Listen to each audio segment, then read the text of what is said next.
You know who is making moves and who's got us feeling a lot more comfortable? That's Porter Moser. Dude landed another transfer portal edition. We'll talk about Derrion Reid coming up next here on Locked On Sooners.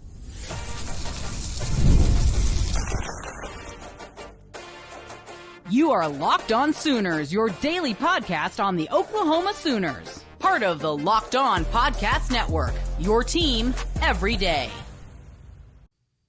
Thanks again for making Locked On Sooners your first listen every single day. Shout out to all the everydayers out there. Tune in and subscribe to the show wherever you get your podcasts. We're part of the Locked On Podcast Network, your team every day. The Oklahoma Sooners landed Darren Reid, the former 5-star prospect and McDonald's All-American who committed to play for Alabama out of high school, played one season with the Crimson Tide. Now he's joining the real Crimson and Cream, the Oklahoma Sooners, and Porter Moser. Just another really strong addition. I apologize, everybody. Yeah, that's huge, man. Look, I have been hardcore on my criticisms of our guy Porter Moser, and I still don't really change much of that. I need him to show me some wins in conference play. But right now, fair criticisms, man. They're fair criticisms. Now he's recruiting the heck out of the transfer portal for the second year in a row. Last year was really good, brought in some solid recruits and some solid transfer portal players. You saw a little bit of a move forward. They made the turning. Now he's got another solid class of players coming in, especially led with Kai Rogers. And then now you're adding some transfer portal players like a Darren Reed and it was Nigel Pack. Like the list is going on for all the talent they bring it in. Tay Davis. Now the question is, can they win in conference play? Winning in the offseason ain't nothing when the ball hits the hardwood, especially come January. That's the thing about it. They're probably going to be undefeated heading to conference play again anyway, because this is what Porter Moser is really good at doing, winning enough games.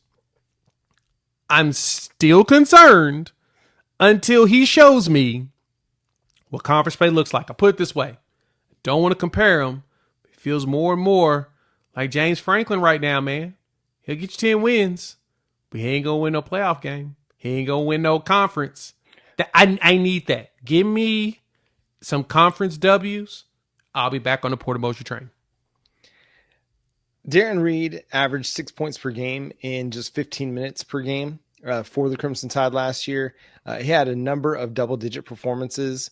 He had 10 against Rutgers. He had 11 against UNC, 12 against Creighton, and he had 11 points against OU in 15 minutes on 4 of 8 shooting. This is a solid pickup, man. He's got some developing that he has to continue to do because, again, he was just a rotational player for the Crimson Tide. Now you're going to be expecting him to expand that role with Oklahoma because he is an experienced player now, and he's somebody that can give you some size and rebounding on the inside, which is an area where Oklahoma struggled. And they've done a good job. They brought in Tay Davis, the Notre Dame forward, as well to give them some more girth on the inside and help them be a little bit better. Kai Rogers is going to help with that as well.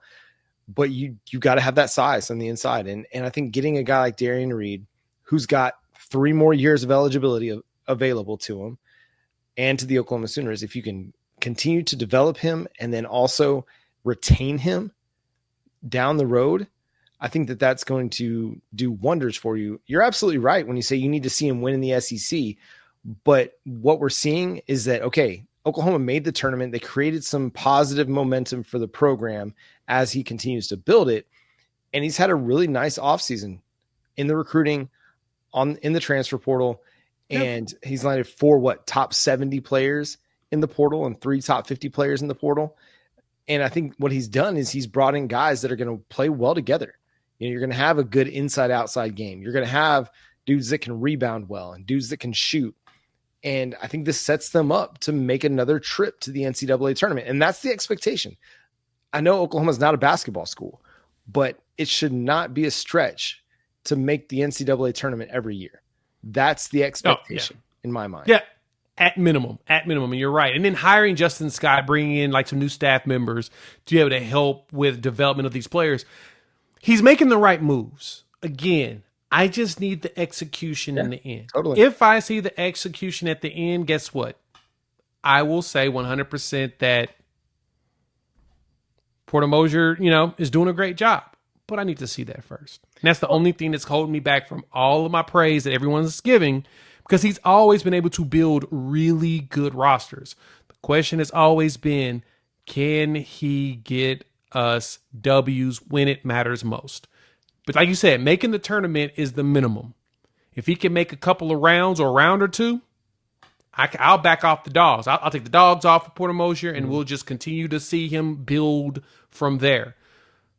Jeremiah Fears, man, you had a really good one there. Who's going to end up in the lottery? It'd have been nice to get him a little bit deeper into the tournament. But looks like you're building the roster to have multiple folks that can take the lead as needed, that can take the rock and go. You're getting a whole bunch of guys that'll get you double-digit points on a consistent basis. If that's what happens, I'm not as concerned. But we need to see that happen, though. Well, I think this team with Jeremiah Fears would be pushing for a Sweet 16 spot. To me, it's just a better roster than what they had last year. And I don't mean that as any disrespect. I just think you're and I've mentioned it before, you're taking Power 4 players, major conference players, and adding them to this roster. You're recruiting from Notre Dame and Alabama and Miami and Kansas State. Nigel Pack was at Kansas State, then Miami. You're bringing a guy from the Atlantic 10, which Atlantic 10 basketball it's right there. I mean, it might be a mid-major conference, but it's good basketball that gets played over there. So you've done some really, really good things. You've built a really good roster again. You've recruited well in the high school ranks. And now it's just about continuing to build on what you've done, especially in this last year. I think 2 years ago, everybody thought, hey, they should have been a tournament team. They didn't quite make it. And some of that's their own fault. I mean, they didn't win enough games. This last year, they made the tournament, didn't necessarily have the best finish, but they made the tournament. Now they got to go make it again and try to win a game or two and go on a run. Because I think until Porter Moser is able to take them past round one, I think he's still going to be under some pressure because the bottom could drop off at any point and confidence could wane if all we're getting is one and dones in the NCAA tournament. No, at some point he's going to have to win some games and get this team flirting with the Sweet 16 or Final Four.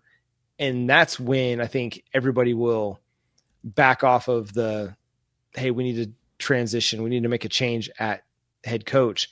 But I think what he's done so far, he's putting together a talented team that is going to have a chance, man. And so much of it will come down to matchups. You never know how you're going to get matched up in the NCAA tournament, and styles make fights sometimes, and you could be mismatched. But so far, so good. I like what he's done this year better than what they did last year, aside from bringing in Jeremiah Fears. I like the portal haul this year better than last year. Yeah, the Jeremiah Fears pickup was huge. I like Kai Rogers, too. I think Kai Rogers is going to be a really big contributor for the team going forward. But yeah, I need some conference wins, man. You give me some conference wins, I will shut up. Get to 500 in the conference, and I think everybody will feel a little bit better. Going 6-16, that's not going to be good. No. Yeah, going 500 in conference is great because the SEC is really tough. Yeah. You do that consistently, at some point you'll move yourself to the top. And obviously the resources are showing up to get you some W's, so take advantage of them, please. We completely buried the lead there. Like Oklahoma's unlocked the NIL for Porter Moser. That he challenged kind of the front office, the staff, the athletic department, the collectives, and they responded. And also shout out Trae Young for helping unlock the NIL as well. And listen, they're going to have a chance. That's all they need is a chance. So here we go. Another team not quite getting enough respect, I don't think, at this point in the spring. We'll discuss that coming up next here on Locked On Sooners.